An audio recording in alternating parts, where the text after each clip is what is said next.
$2.5 billion to Hunter quiet. Biden's private equity fund, which was Yeah. made within know. this deal that the state-owned Bank of China made with Hunter Biden, right as his vice president father, Joe Biden, was negotiating U.S. policy with China and supposedly laying down the law with them, trying to rein in China's predatory mercantilistic behavior. That's when they bought off Hunter Biden.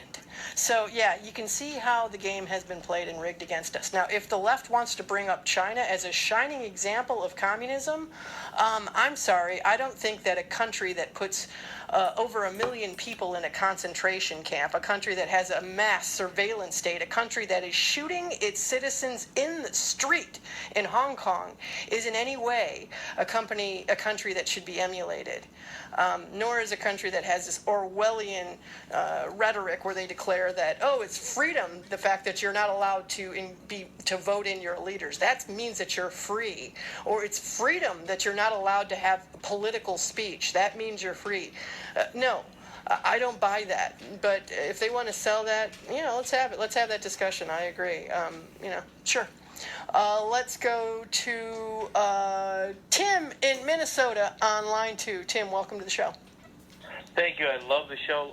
Long-time caller. I run a website called mypresidenttrump.us, and I want to compare the Trump phone call to Ukraine to President John F. Kennedy's phone call with the leader of Russia that prevented World War III over the Cuban Missile Crisis.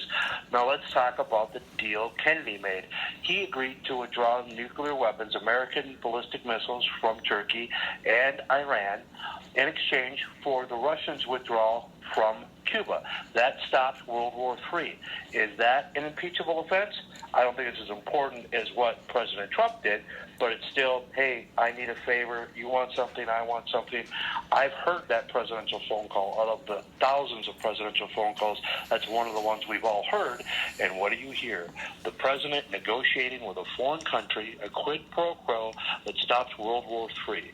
Now, let's bring that up as your first example to the Democrats. If what Trump did was illegal, then what Kennedy did was illegal. But Kennedy saved the free world. I got you, Tim. No, I appreciate the call. And look, Trump didn't do anything wrong, but of course the answer to that would be like, well, yeah, but Kennedy's negotiation there with Khrushchev did not involve, a Republican who was potentially his campaign rival in 1964. Yeah, it wasn't political. That's what the answer will be. But I hear what you're saying. Look, for a president to be like negotiating with a foreign leader, you do this and I'll do this type of deal. Presidents do that all the time. Presidents try to use leverage in these negotiations all the time. Why else do we send aid to these countries? Hello.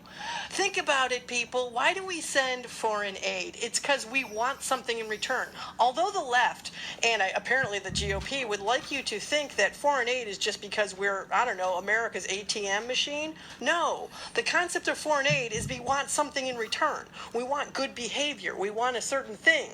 We want to keep, in the Cold War, we wanted to keep them from going commie, so we sent them foreign aid. Now apparently we're supposed to just send foreign aid and just be like, God bless you. Here's your allowance, children. No, you're not supposed to do that. I would have been totally fine if you delayed the foreign aid forever and said, you know what, you clean up your mess in Ukraine. Maybe we'll give you the money then.